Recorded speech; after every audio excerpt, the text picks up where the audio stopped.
Dalam video saya tentang Hagia Sophia, ada begitu banyak komentar yang konyol yang membela keputusan Turki, yaitu Presiden Erdogan, yang mengubah Museum Hagia Sophia menjadi sebuah masjid. Jadi saya berargumen bahwa adalah baik untuk tetap membiarkannya menjadi museum, daripada menjadikannya masjid sekali lagi. Karena mempertimbangkan sejarah berdarah yang mengikutinya. Tapi para fanboy Erdogan yang sekaligus fanboy Muhammad Al-Fatih ini bersikeras bahwa keputusan mengubah masjid itu adalah keputusan yang sah karena mereka berargumen bahwa Al-Fatih katanya sih pernah membeli Hagia Sophia, lalu kemudian mewakafkan bangunan ini menjadi sebuah masjid. Argumentasi macam ini makin terdengar meyakinkan karena didukung juga oleh apologis muslim yang kondang, si Om Zakir Naik ini. Sultan Muhammad Fateh conquers Constantinople, and then there are documents available that he purchases the Hagia Sophia. After purchasing it, he converts it into a mosque. Wow, ini kan mind-blowing banget ya. Karena secara logika, konspirasi akan adanya perjanjian jual beli antara Al-Fatih terhadap Hagia Sophia ini sulit banget untuk dibayangkan. Nah, tapi saya juga harus fair dong. Saya harus konsisten untuk mencari tahu bahwa jangan-jangan memang benar pernah ada kejadian tersebut.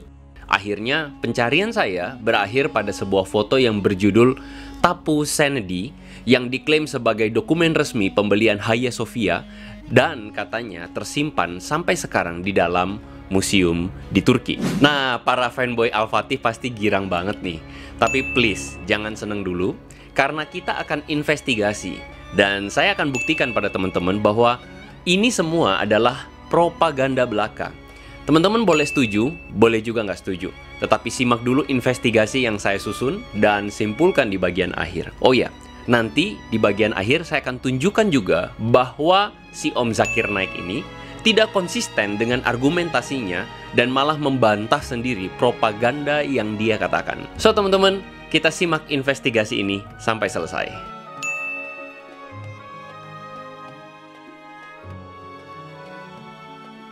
Saya tunjukkan pada teman-teman semua sebuah aturan perang yang mendarah daging dalam budaya orang-orang Ottoman Turki. Namanya adalah Kılıç Hakkı. Istilah ini dapat diterjemahkan dengan bebas dengan istilah sword rights atau hak pedang. Ini adalah budaya yang melegitimasi hak pemenang perang untuk berhak mengambil apa saja yang dia bisa ambil dari bangsa yang ditaklukkan oleh pedangnya. Disebut sebagai hak pedang karena memang pada zaman itu orang-orang berperang dengan menggunakan pedang. Dan teman-teman masih ingat kan pedang Al-Fatih yang bertuliskan doa agar leher orang-orang kafir mendekat pada pedangnya. Muhammad Al-Fatih. Semua yang ada di sini teman-teman sekalian itu semuanya palsu kecuali pedangnya asli. Panjangnya sekitar 1,5 meter, bertuliskan dengan inskripsi bahasa Arab di tengahnya. Apa tulisannya? Tulisannya Muhammad Khan bin Murad.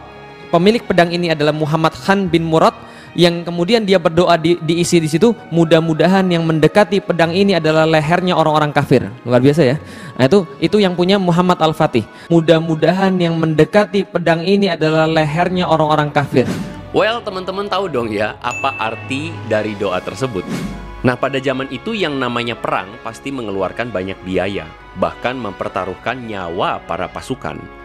Sehingga pedang yang telah menunaikan kewajibannya dalam menebas, leher orang kafir itu, tentu berhak mendapatkan rampasan perang atas setiap musuh yang telah ditaklukkan.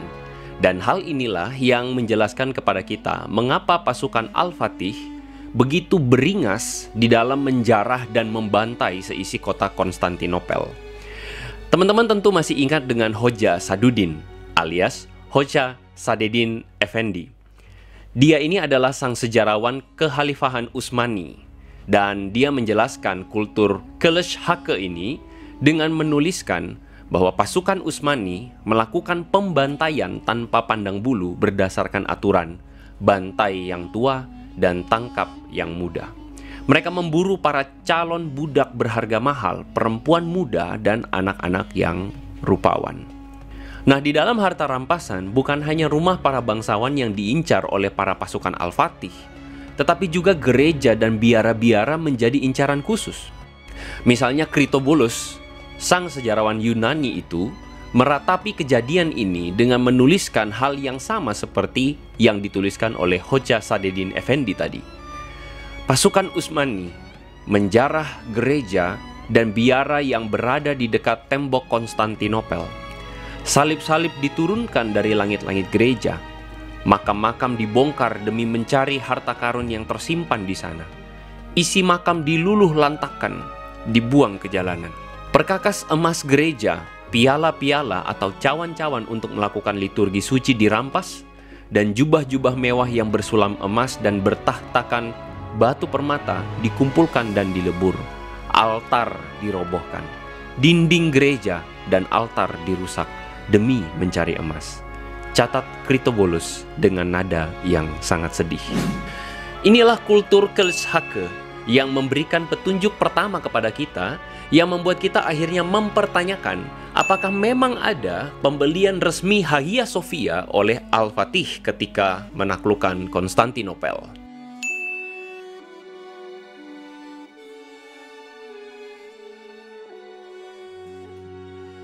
Jadi ada pendapat yang ngawur yang mengatakan bahwa Hagia Sophia itu tidak terurus, dan akhirnya ketika Al-Fatih datang, dibelilah oleh dia.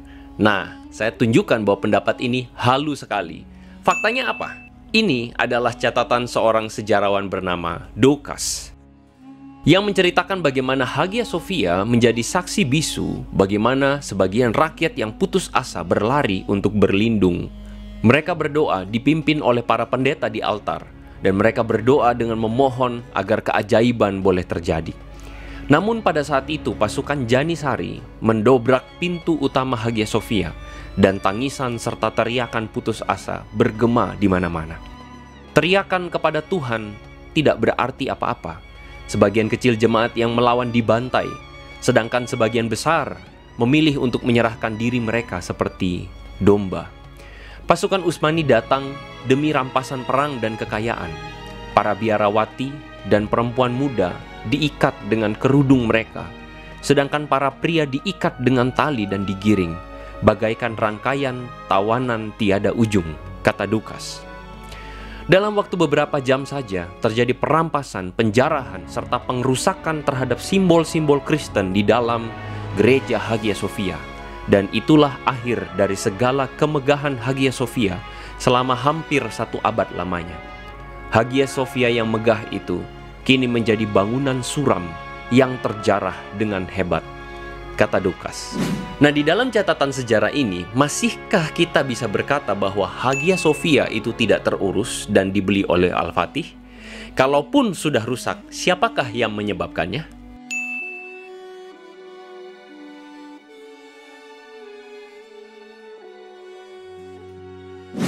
Mustafa Armagan, seorang penulis yang banyak mempublikasikan tulisan tentang sosial politik Ottoman, menjelaskan bahwa Kelshake adalah hal yang lumrah pada zaman itu. Kelshake dalam konteks yang lebih besar, yaitu rampasan bagi pemimpin perang, adalah seharusnya objek yang paling bernilai. Dalam konteks penaklukan Konstantinopel oleh Al-Fatih, Hagia Sophia adalah Kelshake bagi sang sultan. Tursun Bey, seorang sejarawan Turki, menuliskan bahwa Al-Fatih justru tidak senang dengan sikap para pasukannya yang melangkahi hak sang sultan terhadap Hagia Sophia.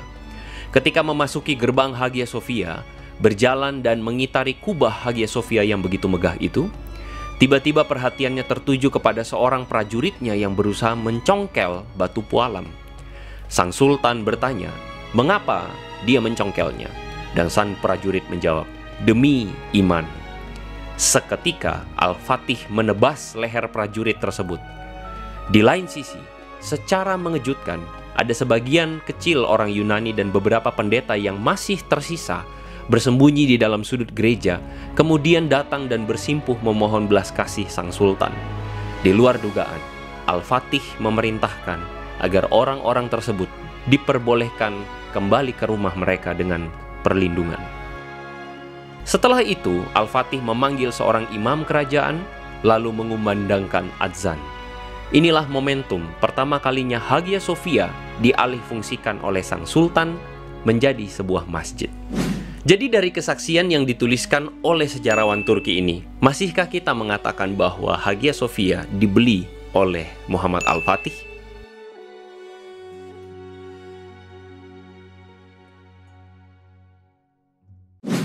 Dokumen Tapu Senedi yang beredar, yang katanya dokumen resmi Al-Fatih membeli Hagia Sophia dari para pendeta ortodoks itu, adalah hal yang sangat menggelikan.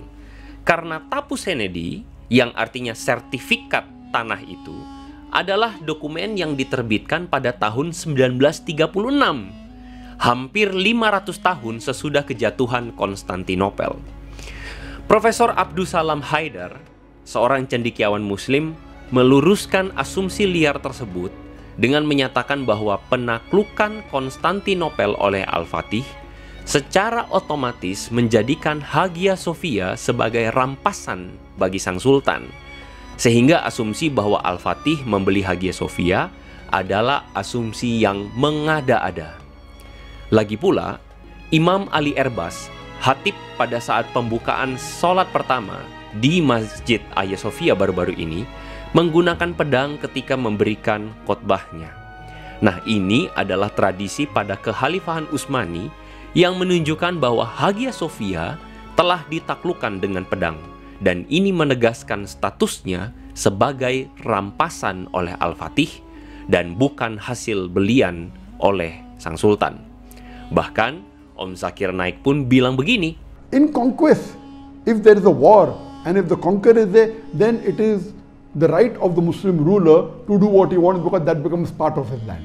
And then there are documents available that he purchases the Hagia Sophia, and after purchasing it, he converts it into a mosque. Nah kan, Om Zakir pun kebalik logikanya teman-teman. Dengan logika yang sederhana, kita tahu bahwa ngapain Muhammad Al-Fatih susah payah mengepung, merebut Konstantinopel, lalu ujung-ujungnya harus keluar uang buat membeli Hagia Sophia. Nah ini sih lebay banget. Nah, namanya rampasan, ya udah itu rampasan perang. Sehingga dari fakta-fakta ini, masihkah kita berasumsi bahwa Hagia Sophia itu dibeli oleh Muhammad Al-Fatih? Nah, bagaimana pendapat teman-teman tentang semua data-data dan investigasi yang sudah saya lakukan ini? Silakan tuliskan pendapat teman-teman di kolom komentar di bawah.